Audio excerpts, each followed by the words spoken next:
You know, I was going through my usual morning routines today, like making beds, tidying up, the dishes, watering plants, etc., etc. Like everybody else, there's a list, there's always a list.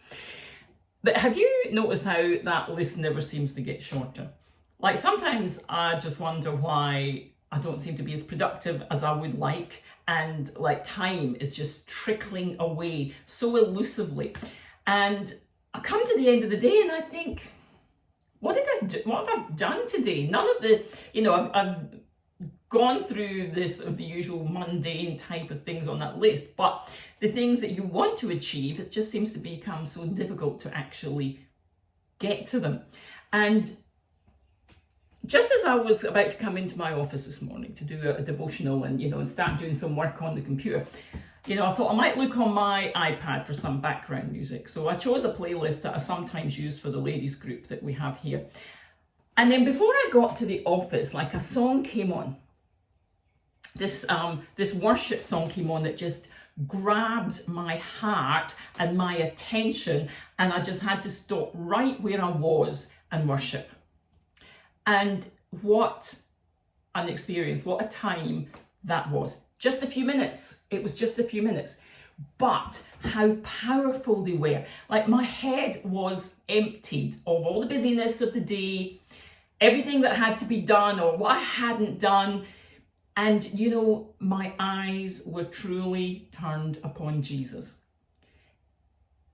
The need to keep him in sharp focus in my life, my normal daily everyday life, that became clear. How much I needed him, depended on him, loved him, was forever grateful to him. All that filled my heart, and there was peace. Worship is the opportunity. It's the opportunity to connect with him in an intimate way, to experience him in that way. And really, that's a place where often, unfortunately, all too often, that gets pushed to the side because busyness happens and things are popping up and we don't make enough time to do that. But just in that moment, if we could just take those few minutes to enter into that, to just take that moment, I really believe we would be so much more productive for the rest of the day. If we, once we start to focus on him, hand our day over to him and allow him to guide and direct our paths. Tell him everything that is weighing us down and hand him over to him. What's he say? To put your burden on him, for he cares for you. The only problem is we tend to keep taking it back again, don't we? And I was thinking about King David. King David was a worshipper. Not just when it was easy, not just in the good times. His most powerful moments of connecting to God in the most difficult seasons of his life were recorded in the Psalms. And, it's all there. The good and the bad, it's all there. But one thing remained the same through it. His recognition of his need and his love for God, that just comes through so clearly. Like you can see the struggles. You can see the struggles that are there.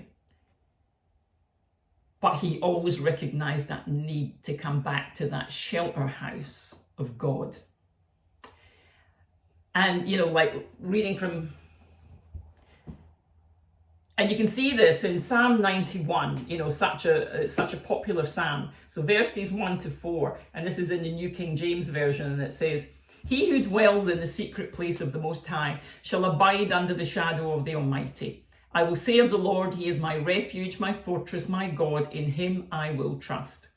Surely he shall deliver you from the snare of the fowler and from the perilous pestilence. He shall cover you with his feathers, and under his wings you shall take refuge. His truth shall be your shield and buckler." And verses 9-10 in the Passion Version. "All who are oppressed may come to you as a shelter in the time of trouble, a perfect hiding place. May everyone who knows your mercy keep putting their trust in you, for they can count on you for help no matter what. Oh Lord, you will never, no, never neglect those who come to you. I love that. He will never neglect those who come to him. All who are oppressed may come to you and for shelter in a time of trouble. But you know what? Let's not wait till we're in a time of trouble. Let's try and learn to live in that place before trouble even comes. What difference would that make in our life if we managed to live from that place? You know, I'd like to encourage us to make an effort to worship God often, not just when it's convenient, but especially when it's not convenient.